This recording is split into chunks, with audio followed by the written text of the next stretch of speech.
এসময়ৰ কথা বুদ্ধদেৱে এখন গাঁৱত ধৰ্মসভাত বক্তৃতা দি আছিল। মানুহবোৰে নিজৰ বিভিন্ন সমস্যা লৈ তেওঁৰ ওচৰলৈ আহিছিল আৰু সমস্যাবোৰৰ সমাধান লৈ প্ৰসন্ন মনেৰে ঘৰলৈ উভতিছিল। সেই সময়তে গাঁও ৰাস্তাৰ কাষত এজন দুখীয়া ব্যক্তি বহি আছিল আৰু বুদ্ধদেৱৰ ধৰ্মসভালৈ অহা যোৱা কৰা ব্যক্তিসকলক সূক্ষ্মভাৱে নিৰীক্ষণ কৰিছিল।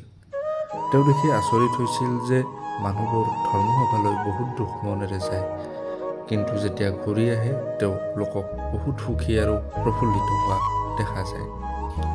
সেই দুখীয়া মানুহজনে ভাবিলে যে তেওঁ দেখোন নিজৰ সমস্যাৰ সমাধান বুদ্ধদেৱৰ দৰে ভগৱানৰ ওচৰত বিচাৰিব পাৰে। সেইটো ভাবিয়েই তেওঁ বুদ্ধদেৱৰ কাষ চাপিল। মানুহবোৰে শাৰী পাতি বুদ্ধদেৱৰ ওচৰত নিজৰ সমস্যাৰ বৰ্ণনা কৰি আছিল।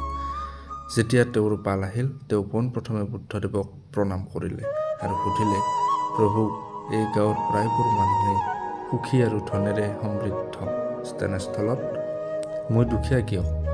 এই কথা শুনি বুদ্ধদেৱে হাঁহিলে আৰু ক'লে, তুমি দুখীয়া আৰু ধনহীন এইবাবেই হোৱা কাৰণ তুমি কাকোৱে একো নিদিয়া।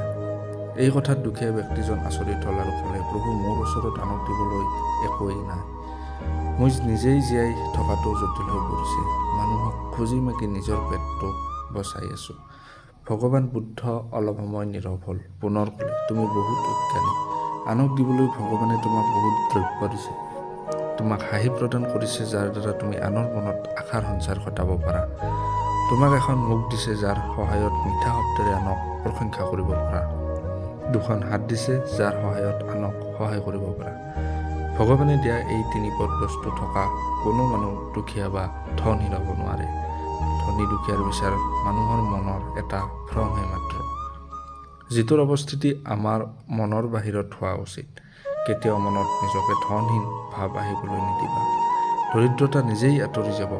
বুদ্ধৰ এই উপদেশত মানুহজন চমকি উঠিল আৰু এই উপদেশক জীৱনৰ আদৰ্শ হিচাপে গ্ৰহণ কৰিলে।